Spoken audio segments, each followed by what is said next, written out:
Ermənistanın baş naziri Nikol Paşinyan son çıxışı ilə İrəvan-Moskva münasibətlərində yeni gərginlik ocağı yaradıb. O, xalqlar arasında formalaşmış stereotiplərin mənbəyinə toxunaraq sensasiyalı bəyanat səsləndirib. Paşinyanın sözlərinə görə ermənilərin türklər və azərbaycanlılar haqqında bugünə qədər mövcud olan təsəvvürləri Rusiya və keçmiş SSR-nin təhlükəsizlik orqanları KGB tərəfindən formalaşdırılıb. Paşinyanın bu fikirləri dərhal Moskvada sərt reaksiya doğurub. Rusiya Xarici İşlər Nazirliyinin sözçüsü Mariya Zakharova cavab açıqlamasında bildirib ki, KGB yalnız 1954-cü ildə yaradılıb və onun 1915-ci ildəki erməni soyqırımı ilə əlaqələndirilməsi tarixi baxımdan əsassızdır. Ermənistanın baş nazirinin açıqlaması nəyə eksikdirir? Bu etiraf Ermənistan cəmiyyətində siyasi düşüncənin dəyişməsi və ya yeni ideoloji istiqamətin formalaşması kimi dəyərləndirilə bilərmi? Məsələ ilə bağlı Today Press TV-yə danışan politoloq Rəşad Bayramov bildirib ki, Paşinyanın son bəyanatı Ermənistan cəmiyyətində və siyasi düşüncəsində tədricən baş verən ideoloji dəyişikliklərin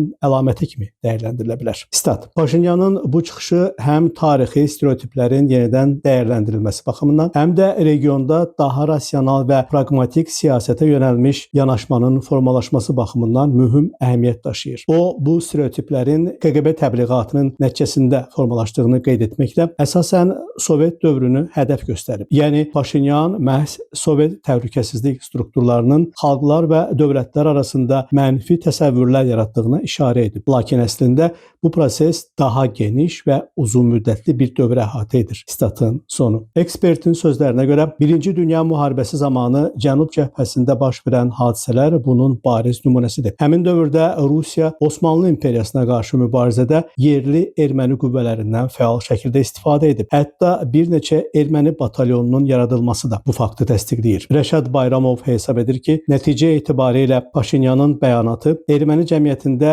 Türkiyə və Azərbaycanla bağlı mövcud stereotiplərin əslində xarici təsirlərin məhsulu olduğunun dolayısı etirafı kimi qəbul edilə bilər. Qiymət Mahir Namiq Abbasov, Today Press TV.